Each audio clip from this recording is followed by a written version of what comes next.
Shalom Genapers, selamat sore. Kita hari ini mau kembali lagi beribadah, tapi sebelum kita beribadah kita mau berdoa terlebih dahulu. Bapa dalam kerajaan sorga, kami mengucap syukur Tuhan atas kasih-Mu Tuhan pada setiap kami Tuhan. Tuhan terima kasih Tuhan, sebentar Tuhan kami akan mulai ibadah kami Bapa. Kiranya Tuhan Kau memberkati Tuhan ibadah kami Tuhan dari awal pertengahan hingga akhirnya selesai Tuhan. Terima kasih Tuhan Yesus, kami mengucap syukur Tuhan atas kasih-Mu Tuhan. Biarlah Tuhan kasih-Mu Tuhan bertumbuh dalam setiap kami Bapa. Terima kasih Tuhan Yesus. Dalam nama Tuhan Yesus Kristus, haleluya, amin.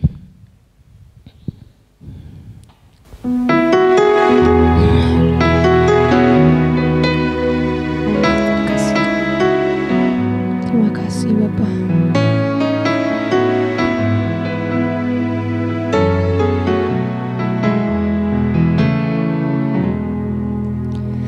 Tak terbatas kuasa-Mu Tuhan, semua dapat Kau lakukan. Apa yang kelihatan mustahil bagiku, itu sangat mungkin bagimu. Tak terbatas kuasa-Mu Tuhan, semua dapat Kau lakukan. Apa yang kelihatan mustahil bagiku, itu sangat mungkin bagimu. Di saat ku tak berdaya, kuasa-Mu yang sempurna. Ketika ku percaya, mukjizat itu nyata. Bukan karena kekuatan, namun Roh-Mu ya Tuhan. Ketika ku percaya, mukjizat itu nyata.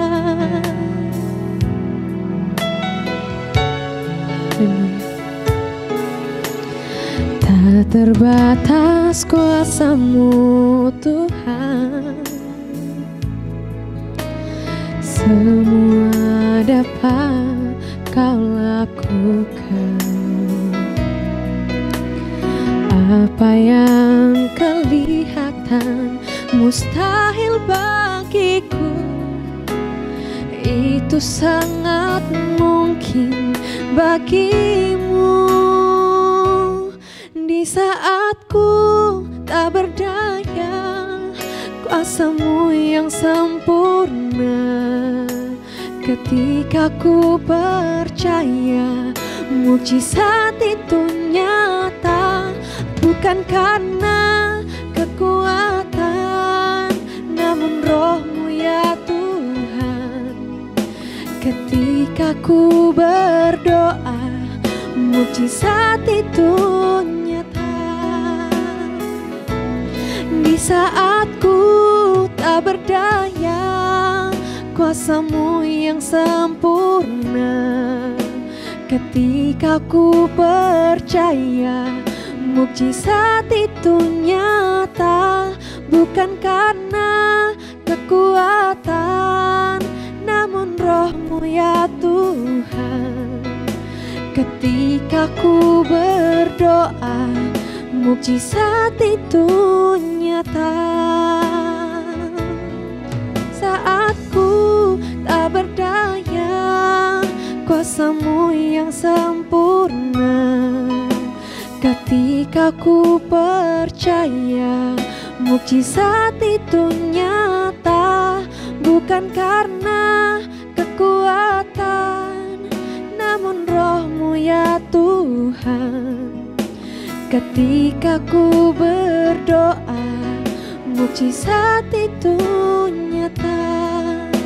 Ketika ku berdoa, Mukjizat itu nyata ketika ku berdoa. Mukjizat itu nyata. Haleluya, haleluya. Mukjizat-Mu Tuhan nyata di kehidupan kami Bapa. Haleluya, kami mengucap syukur kami. Haleluya, haleluya, haleluya. Terima kasih Tuhan, kasih-Mu nyata Tuhan dalam kehidupan kami Bapa. Haleluya, haleluya, haleluya. Terima kasih Tuhan, terima kasih Bapa, terima kasih.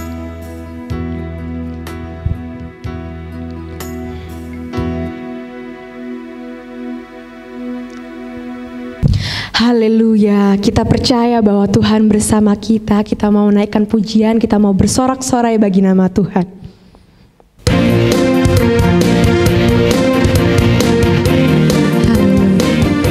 Kita percaya bahwa Tuhan beserta kita.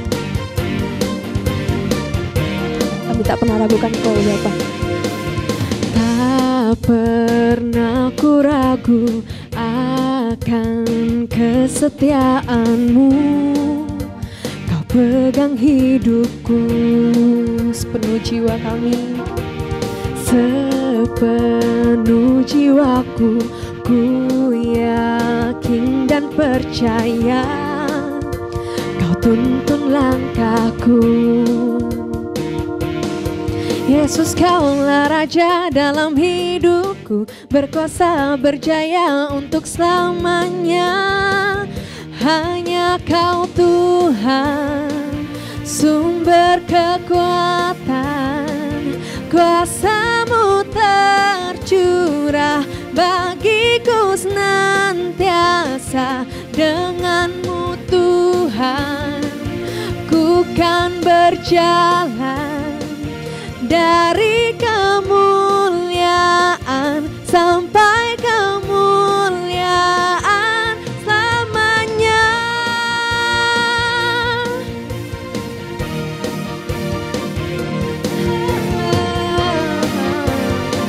Tak pernah ku ragu, tak pernah ku ragu akan kesetiaan-Mu.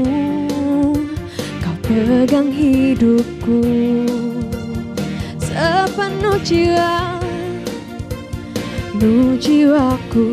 Ku yakin dan percaya Kau tuntun langkahku.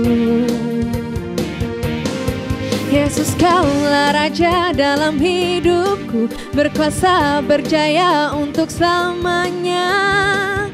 Hanya Kau Tuhan, sumber kekuatan.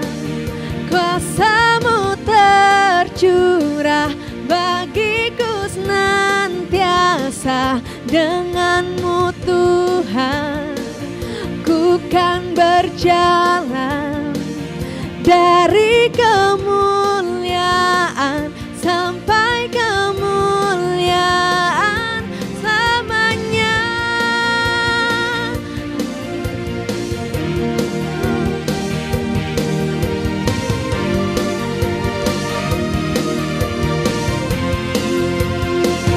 Hanya Kau Tuhan, sumber kekuatan. Kuasa-Mu tercurah bagiku senantiasa. Dengan-Mu Tuhan, ku kan berjalan dari kemuliaan sampai kemuliaan selamanya. Selamanya, oh, selamanya.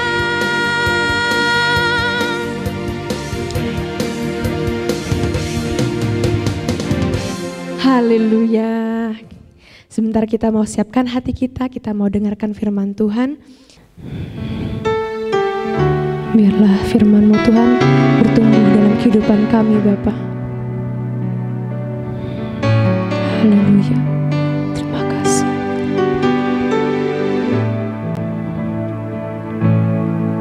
Haleluya. Bila Kau izinkan sesuatu terjadi, ku percaya semua untuk kebaikanku. Bila nanti telah tiba waktumu, ku percaya kuasa-Mu memulihkan hidupku. Waktu Tuhan pasti yang terbaik, walau kadang tak mudah dimengerti. Lewati cobaan, ku tetap percaya waktu Tuhan pasti yang terbaik.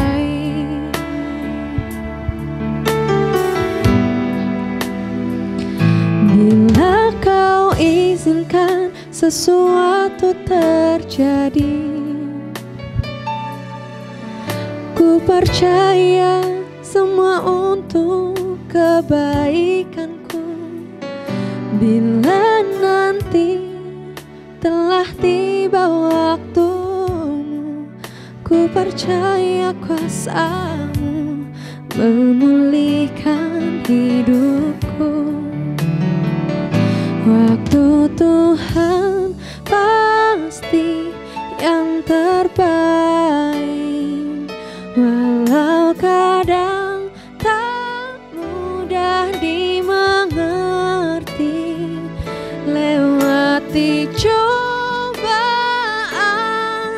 ku tetap percaya waktu Tuhan pasti yang terbaik. Waktu Tuhan pasti yang terbaik, walau kadang tak mudah dimengerti. Lewati cobaan, ku tetap percaya waktu Tuhan pasti yang terbaik.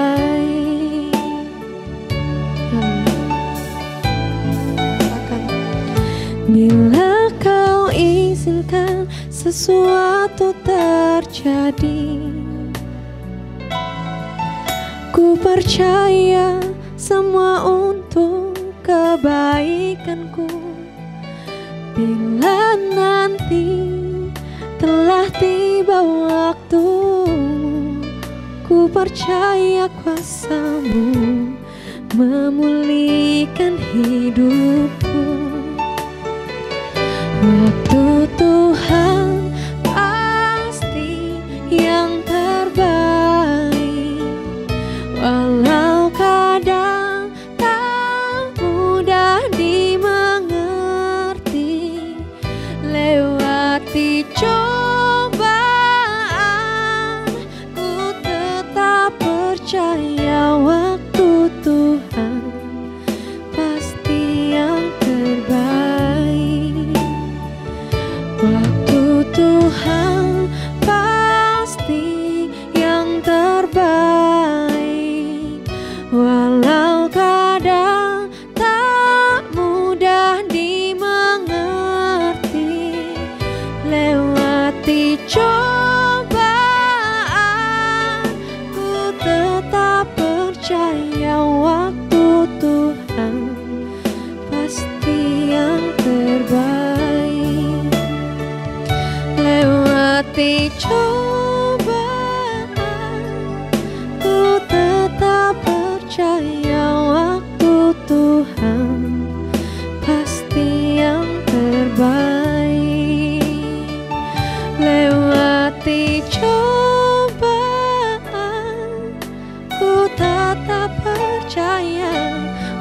untuk Tuhan pasti yang terbaik.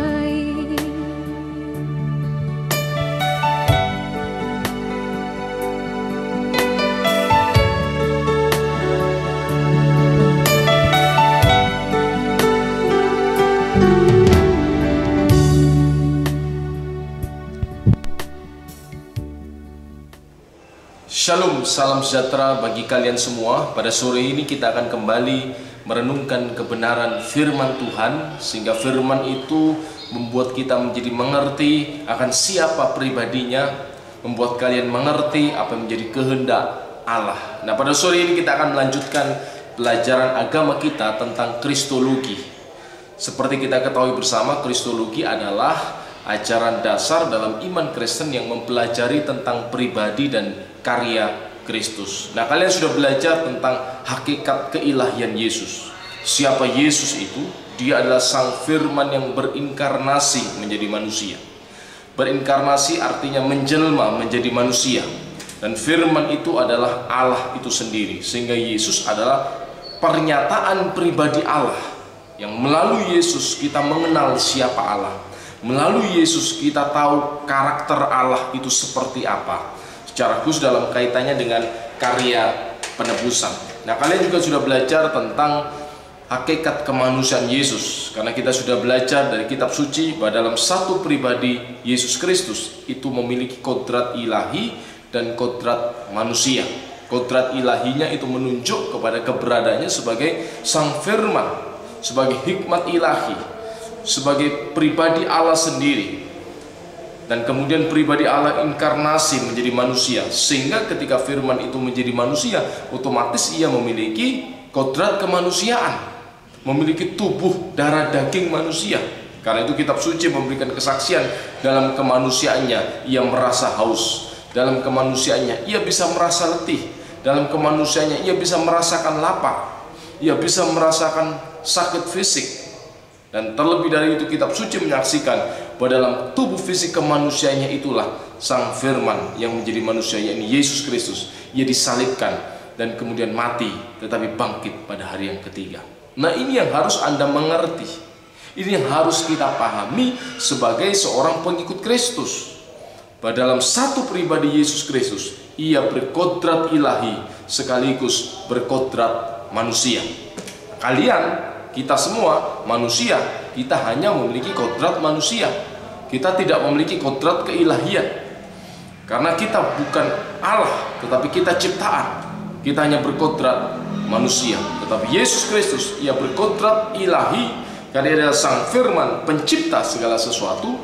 Tetapi sekaligus ia juga memiliki kodrat manusia, karena firman itu sudah menjadi manusia untuk menjalankan karya penebusan. Dan ia sepenuhnya manusia, benar-benar manusia, bukan hanya kelihatan seperti manusia, tetapi memang benar menjadi manusia. Tujuannya untuk sebagai menjalankan karya penebusan, di mana ia mati di atas kayu salib. Nah, sore hari ini kita akan belajar tentang jabatan Sang Mesias. Nanti saya juga akan bagikan file PPT materi ini, sehingga kalian yang bersekolah di negeri, baik SMP, SMA, kalian bisa belajar, karena ini juga menjadi bahan dan materi ujian. Tetapi tentu saya tidak hanya ingin kalian tahu, tujuannya hanya sekedar mendapat nilai yang baik, tetapi bagaimana kalian mengenal pribadi Sang Juru Selamat itu, yang kalian percayai, yang kalian kasihi, dan kalian boleh mengiring dia sampai akhirnya. Nah, kita akan belajar tentang jabatan Yesus atau jabatan Sang Mesias. Kalian harus tahu dulu, apa sih artinya Mesias? Apa sih artinya Kristus? Kerap kali kan kita mendengar, kita mengucapkan Yesus Kristus. Kristus itu bukan nama keluarga seperti saya, Leonardo Winarto. Jadi Winarto itu adalah nama keluarga, nama fam. Tetapi kata Kristus di belakang nama Yesus itu bukan nama keluarga, tetapi itu menunjuk gelar, tetapi itu menunjuk jabatan. Kristus itu dari bahasa Yunani Christos, menjadi bahasa Inggris Christ, bahasa Indonesia Kristus. Artinya yang diurapi. Bahasa Ibraninya Mesias. Masiah dalam bahasa Ibrani-nya. Artinya yang diurapi. Apa maknanya yang diurapi? Latar belakangnya kalau dalam perjanjian lama, seorang nabi, seorang imam, seorang raja ketika ia akan diangkat, ketika yang dilantik, ketika ia akan ditetapkan menjalankan kepercayaan atau sebuah tugas khusus, maka ia akan diurapi dengan minyak, diolesi dengan minyak di rambutnya, di kepalanya, sebagai tanda bahwa ia disahkan, bahwa ia sudah menerima otoritas untuk menjalankan kewajiban atau tugas tertentu. Misalkan Raja Daud, Anda mungkin pernah mendengar kisahnya di sekolah minggu dulu. Ketika ia dipilih oleh Allah untuk menjadi raja, ia diolesi dengan minyak, menjadi lambang bahwa ia menerima mandat, menerima pengesahan sebagai raja. Demikian juga kalau dikatakan Yesus Kristus, artinya Yesus itu yang diurapi, Yesus itu yang ditetapkan, Yesus itu yang menerima sebuah tugas khusus. Apa maksudnya? Dalam perjanjian lama, Tuhan memberikan nubuat kepada nabi-nabi bahwa akan datang seorang juru selamat, seorang yang akan menjalankan tugas karya penyelamatan atas umat Allah, atas umat manusia. Nah, ia disebut yang diurapi, yaitu Kristus itu sendiri yang diurapi. Nah, sehingga kalau disebut Yesus Kristus, artinya Yesus yang diurapi itulah. Nah, di dalam karyanya sebagai Sang Mesias atau sebagai tokoh yang diurapi, tokoh yang ditetapkan secara khusus untuk menjalankan tugas penyelamatan, Mesias itu memiliki 3 jabatan menurut kitab suci. Nah, kalian harus mengerti, Mesias itu memiliki 3 jabatan yang berkaitan dengan karyanya, baik di bumi ini maupun di surga. Jadi sekali lagi, Kristus atau Mesias itu memiliki 3 jabatan yang berkaitan dengan karyanya di bumi maupun di surga. Jabatan yang pertama, ia disebut sebagai Sang Nabi. Yang kedua, Mesias bergelar Sang Imam Besar. Yang ketiga, Mesias bergelar sebagai Sang Raja. Nah, 3 jabatan ini disandang di dalam wujud kemanusiaan Yesus dan keilahiannya di dalam satu pribadi, Yesus Kristus, yang harus kita mengerti, nah harus kita pahami. Dan ini berkaitan dengan karya-karyanya, bukan hanya di bumi tetapi juga di surga hari ini dan pada masa kedatangan yang kedua kali nanti. Nah, kita akan belajar secara singkat tentunya. Saya akan sesuaikan dengan pemahaman dan level kalian saat ini tentang jabatan-jabatan Sang Mesias ini. Nantinya kalian tentu akan menggali, belajar lebih jauh lagi. Mesias yang pertama sebagai Sang Nabi. Nah, jabatan kenabian Yesus ini disandang atau menunjuk kepada kodrat kemanusiaannya. Dalam kitab suci sudah dinubuatkan dalam Ulangan pasal 18 ayat 18. Di sana Tuhan berkata kepada Nabi Musa bahwa ia akan membangkitkan seorang nabi seperti Musa. Apa maknanya nabi seperti Musa? Apa wajahnya sama seperti Musa? Apa rambutnya sama dengan Musa? Bukan menunjuk kepada kesamaan fisik seperti Musa, tetapi menunjuk kepada karya seperti yang Tuhan percayakan kepada Musa. Apa tugas yang Tuhan berikan kepada Nabi Musa? Ayo, coba kalian ingat. Kira-kira apa yang tugas yang Tuhan percayakan kepada Nabi Musa? Ia dipercaya Tuhan menjadi Nabi Eksodus, menjadi seorang nabi yang membebaskan bangsa Israel dari perbudakan Fir'aun, perbudakan umat Allah di tanah Mesir. Anda bisa baca dalam kitab Keluaran. Nah, di sana dikisahkan, diceritakan panjang lebar bagaimana Tuhan mempercayakan kepada Nabi Musa kuasa untuk membebaskan umat Allah. Nah, Tuhan menyampaikan kepada Musa, "Hai Musa, aku akan membangkitkan seorang nabi yang seperti engkau, dengan karakteristik kenabian seperti engkau." Apa itu? Nabi Eksodus, nabi pembebasan. Nabi itu akan mengabarkan tentang pembebasan. Ia akan membawa berita pembebasan dan akan menjalankan karya Allah yang membebaskan umat Allah. Tetapi bukan hanya lagi secara lokal dari perbudakan Fir'aun di Mesir, tetapi karya pembebasan sang nabi itu bersifat universal, yakni pembebasan manusia dari belenggu iblis, pembebasan manusia dari belenggu dosa. Inilah karya Sang Mesias. Sama kan? Kalau Musa membebaskan bangsa Israel dari tanah Mesir, Sang Mesias, Sang Nabi itu membebaskan umat manusia dari perbudakan iblis. Dan bukan hanya orang Israel, tetapi seluruh umat manusia. Jadi lebih global, lebih luas. Nah, kitab suci sudah menyatakan, Anda bisa baca dalam Ulangan pasal 18 ayat 18, saya sudah catat di sini dalam Kisah Rasul 3:22, Kisah Rasul 7 ayat 37, di mana Tuhan sudah menyampaikan melalui Petrus, Stefanus, bahwa Yesus itulah Sang Nabi, Mesias yang dijanjikan. Ia akan membawa berita pembebasan. Ia akan membawa berita pembebasan, dan ia akan melakukan karya Allah yang membebaskan umat manusia. Dan itu terjadi ketika ia mati di atas kayu salib, kemudian bangkit pada hari yang ketiga. Ia telah melepaskan manusia dari kuasa kematian, dari pembebasan kuasa-kuasa iblis. Jadi kalian tidak boleh takut lagi kepada iblis. Amin. Kalian tidak boleh lagi takut kepada setan. Seharusnya setan, iblis, roh-roh jahat, genderuwo, tuyul, nah itu yang harus takut kepada kalian. Jadi nggak boleh lagi ya kita takut mau ke kamar mandi sendirian, gelap, takut setan. Kita tidak perlu takut lagi berjalan di tempat-tempat yang gelap, yang orang katakan, wah ada setan di sana, angker.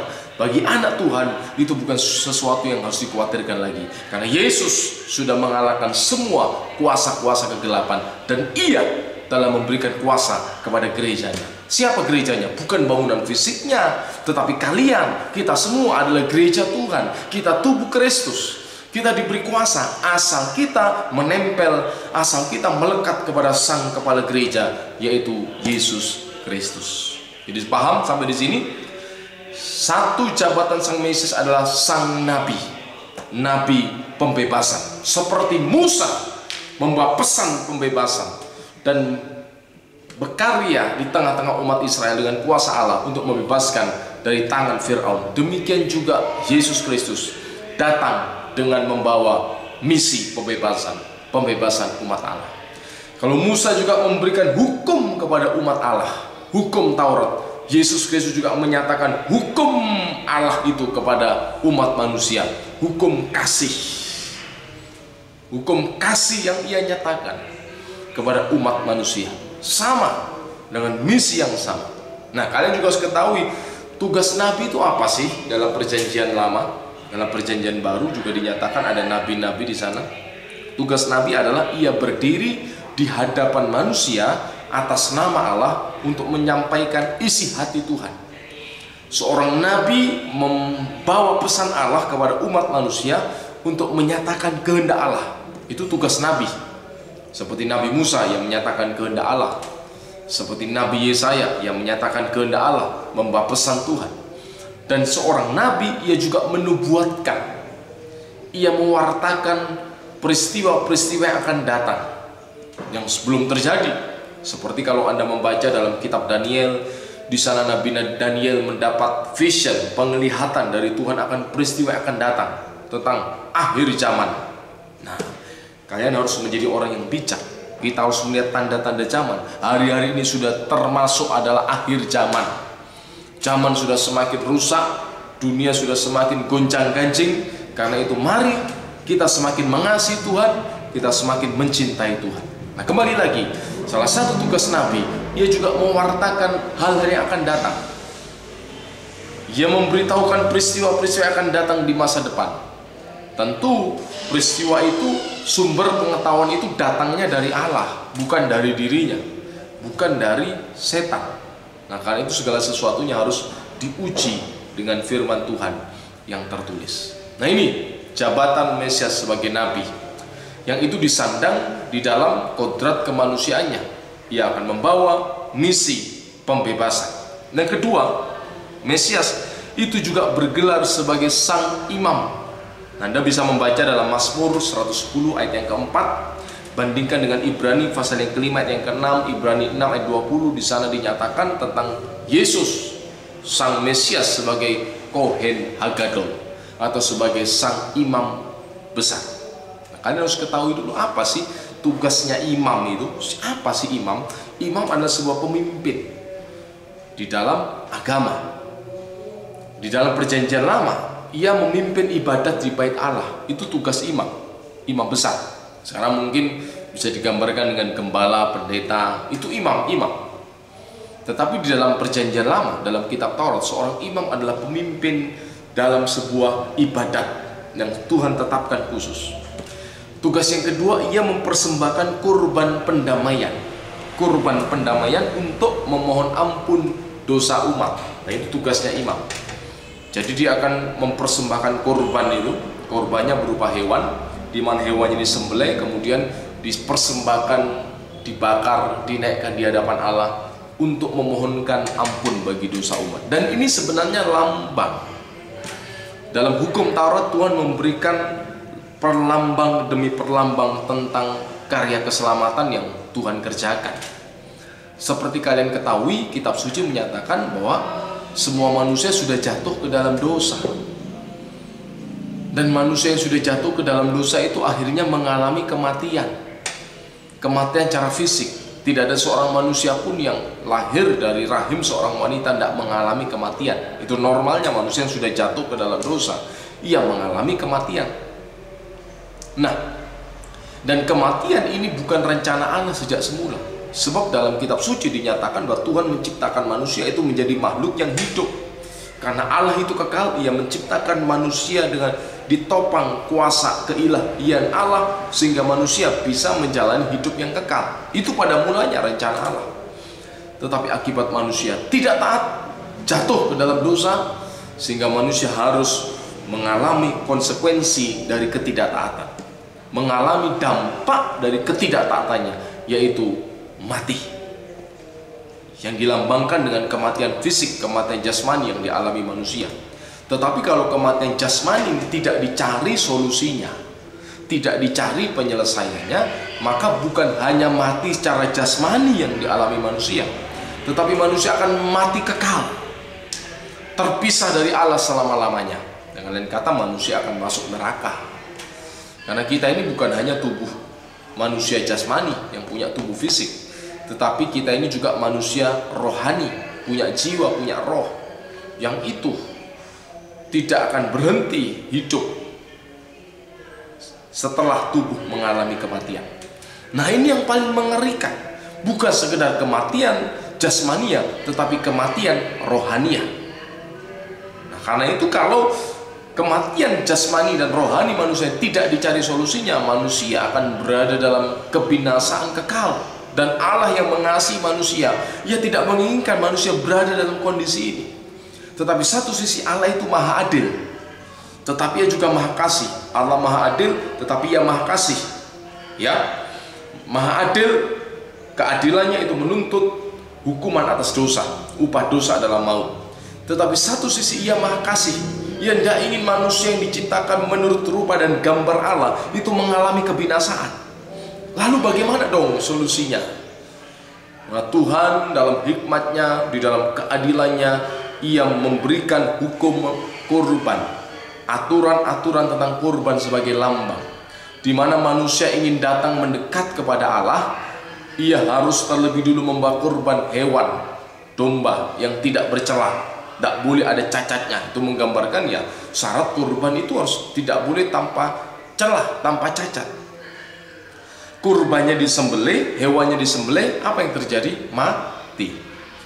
Manusianya hidup, hewannya mati untuk menggantikan manusia ini. Seharusnya manusia ini yang dihukum, tetapi kesalahannya itu ditanggungkan kepada hewan, kambing, domba ini yang disembelih. Nah, ini hanya bayangan tentang karya Sang Mesias. Kalian kan tentu pernah mendengar istilah Yesus datang untuk menebus dosa kita. Ia mati ganti kita. Yesus anak domba Allah. Itu semua perlambang-perlambang tentang karya Mesias, bahwa upah dosa itu adalah kematian, sehingga manusia untuk bisa memperoleh kembali hidupnya, maka kematian itu harus dibayar dengan kematian. Siapa yang mampu dapat membayar harga kehidupan manusia? Tidak ada. Setiap manusia sudah berdosa. Untuk itulah Sang Firman menjadi manusia. Yesus Kristus datang ke dalam dunia yang tanpa dosa, yang tidak bercacat celah. Ia berdiri menjadi pengganti atas kita. Karena yang mau ditebus itu manusia, maka tebusannya juga harus manusia. Ini baru setimpal. Karena asas penebusan itu adalah hukum kesetimpalan. Apple to apple, manusia dengan manusia. Tidak mungkin manusia dibandingkan itu dengan kambing domba. Jelas tidak sebanding, tidak senilai. Manusia dengan hewan tidak senilai. Manusia harus dengan manusia. Karena itu manusia dengan Yesus Kristus di dalam tubuh kemanusiaannya. Sehingga kita yang harusnya mati, kemudian kematian itu ditanggungkan kepada Yesus Kristus, hukuman atas dosa, sehingga kita memperoleh kembali hak hidup. Kita bisa hidup melalui karya Kristus di atas bukit Golgota. Nah, itu dulunya dilambangkan dengan karya dan tugas para imam. Ketika di bait Allah ia mempersembahkan korban bakaran, korban pendamaian, korban penghapus dosa. Itu tugas imam besar. Tetapi yang unik, Yesus tidak mempersembahkan kambing domba itu, tapi ia mempersembahkan hidupnya sendiri. Karena sebenarnya itulah yang dituntut dari hukuman dosa, yakni kematian. Manusia yang mau ditebus, maka asas pembayaran yang setimpal adalah kematian seorang manusia juga. Dan itulah yang dikerjakan oleh Yesus sebagai sang imam besar. Nah, kalian harus mengerti, tugas imam besar dulunya mempersembahkan korban pendamaian. Tetapi Kristus sang imam besar, ia persembahkan hidupnya sendiri. Karena yang dipersembahkan dulu di bait Allah itu hanya perlambang, hanya simbol. Kambing domba disembelih itu hanya simbol. Darah kambing domba tidak bisa menghapus dosa, tetapi digunakan sebagai simbol sampai sang Mesias itu datang. Yang ketiga, Mesias sebagai sang imam besar, tugasnya dahulu ia sebagai juru syafaat. Ia menaikkan doa di hadapan Allah bagi umatnya. Ia menaikkan berkat Allah bagi umatnya. Dan ini juga yang dikerjakan Kristus sebagai sang imam besar. Jadi karya Yesus sebagai imam besar, ia mempersembahkan kurban pendamaian berupa dirinya sendiri untuk keselamatan umat manusia. Karena ini yang dituntut atas sifat keadilan Allah. Upah dosa adalah maut. Manusia kehilangan hidupnya. Dan untuk manusia kembali memperoleh kehidupannya, memperoleh hak hidupnya di hadapan Allah, maka nyawa dibayar dengan nyawa. Karena manusia mau ditebus, maka tebusannya harus senilai dan adalah manusia itu sendiri. Sehingga Yesus Kristus datang menjadi manusia. Ia menjadi korban penebusan. Sehingga Yesus sebagai sang imam besar, ia persembahkan korban pendamaian itu berupa dirinya sendiri. Bukan membak kambing domba yang memang tidak sebanding, dan itu hanya simbol. Dan ini yang harus kita ketahui. Dan ia menjadi pengantara antara Allah dan manusia. Tadi sudah saya katakan, ia mempersembahkan korban pendamaian itu, yang menaikkan doa syafaat, yang menaikkan berkat bagi kita. Dan melalui pribadi Yesus Kristus sang imam besar, relasi antara manusia dengan Allah yang sebelumnya rusak. Jadi dulunya sebelum Yesus datang dan mati ganti kita, hubungan antara kita dengan Allah itu rusak total. Kita seharusnya binasa, hidup dalam persekutuan dengan Allah. Tetapi dengan kedatangan Yesus Kristus, dengan kurbannya di atas bukit Golgota, ia kembali mendamaikan antara Allah dan manusia. Itulah karya Kristus sebagai sang imam besar. Kita harus mengerti hal ini. Inilah jabatan Mesias. Tadi katakan ia sebagai nabi, kedua ia sebagai sang imam besar, ketiga Mesias sang raja. Jadi nabi, imam, dan raja. Sebagai raja, Mesias itulah yang akan menjalankan pemerintahan Allah atas umat manusia. Ia akan menyatakan kembali kepada manusia siapakah raja, siapakah pemimpin atas umat manusia itu, yaitu Allah. Sekarang mungkin orang berpikir, oh setan itu berkuasa, setan itu hebat. Seorang mungkin berpikir, aku tidak perlu Tuhan, aku tidak mau menyembah Tuhan. Ada orang-orang yang tidak mau menyembah Tuhan. Orang-orang ateis, mereka menolak keberadaan Allah. Mereka menjadi Tuhan atas dirinya sendiri. Mereka tidak butuh ketetapan, tidak butuh aturan Allah. Mereka yang mengatur hidup mereka sendiri. Tetapi akan tiba saatnya ketika Yesus Kristus datang yang kedua kalinya nanti di atas bumi, Ia akan menyatakan pemerintahan ilahi, sehingga manusia kembali menyadari bahwa sungguh ada pencipta. Dan pencipta itu yang layak dipuji, pencipta itu yang layak disembah. Pencipta itulah yang kepadanya kita harus mengabdikan diri dan mengakui otoritas kepemimpinannya atas kehidupan kita. Nah, kalian harus ketahui ini. Jangan sampai kita tidak mengerti, tidak mengenal siapa pribadi Tuhan yang kita sembah, siapa pribadi juru selamat yang kita sembah. Di masa muda kalian sebagai anak-anak remaja, anak-anak muda yang terus berjalan waktu, kalian menjadi semakin dewasa, kalian harus mengerti, kita tidak hidup menjadi Tuhan atas diri kita sendiri, tetapi Kristus yang menjadi Tuhan, menjadi pemimpin yang menuntun, mengarahkan hidupmu. Dan tuntunan Tuhan, arahan Tuhan atas hidup kalian itu tidak menuntun kepada kebinasaan. Tuhan senantiasa menuntun kepada sesuatu yang baik, masa depan yang cerah. Tetapi semua kembali kepada kalian. Mau nggak dituntun? Mau nggak dipimpin oleh Tuhan? Mari serahkan hidup kalian. Yesus sebagai sang nabi membawa pesan pembebasan, berita pembebasan, dan Ia sudah melakukan karya pembebasan itu di atas bukit Golgota. Kalian sudah percaya Dia sebagai sang juru selamat yang melepaskan, membebaskan. Tetapi Ia juga sang imam besar yang kita harus bersyukur. Ia sang imam besar yang melepaskan, yang mempersembahkan hidupnya sendiri menjadi korban pendamaian bagi setiap kita. Kalian harus bersyukur, berterima kasihlah kepada Kristus. Ia sudah mengaruniakan keselamatan. Tidak ada keselamatan yang bisa kita peroleh dalam pribadi yang lain kecuali hanya dalam pribadi Yesus Kristus. Yang ketiga, Dia sebagai sang raja. Kita bersyukur kita sudah menjadi anak-anak raja. Akan tiba waktunya kita akan memerintah bersama-sama dengan Dia selama-lamanya. Nah, 3 hal ini sekalian ketahui: jabatan sang Mesias, jabatan Yesus Kristus dalam karyanya di atas bumi maupun di dalam surga. Kiranya kebenaran firman Tuhan ini semakin menumbuhkan kasih kita kepada Allah, menumbuhkan kekaguman kita kepada Dia, dan kita semakin serius, kita semakin mencintai, mengasihi Tuhan. Tuhan Yesus memberkati. Mari kita berdoa. Bapa Surgawi, kami bersyukur kiranya firman Tuhan yang sudah hamba sampaikan mendapat tempat di hati setiap anak-anak-Mu. Pelajaran kitab suci ini Tuhan semakin menambahkan pengenalan kami akan pribadi-Mu, dan kami semakin mengasihi dan jatuh cinta akan Engkau ya Tuhan. Berkati mereka dalam studinya, berkati mereka dalam segala hal, berkati keluarga orang tua mereka. Terpujilah nama-Mu ya Tuhan Yesus. Di dalam nama-Mu yang kudus dan berkuasa kami berdoa dan mengucap syukur. Amin. Tuhan Yesus memberkati kalian. Tetap jaga protokol kesehatan, semangat belajar, dan tambah mengasihi Tuhan Yesus. Haleluya.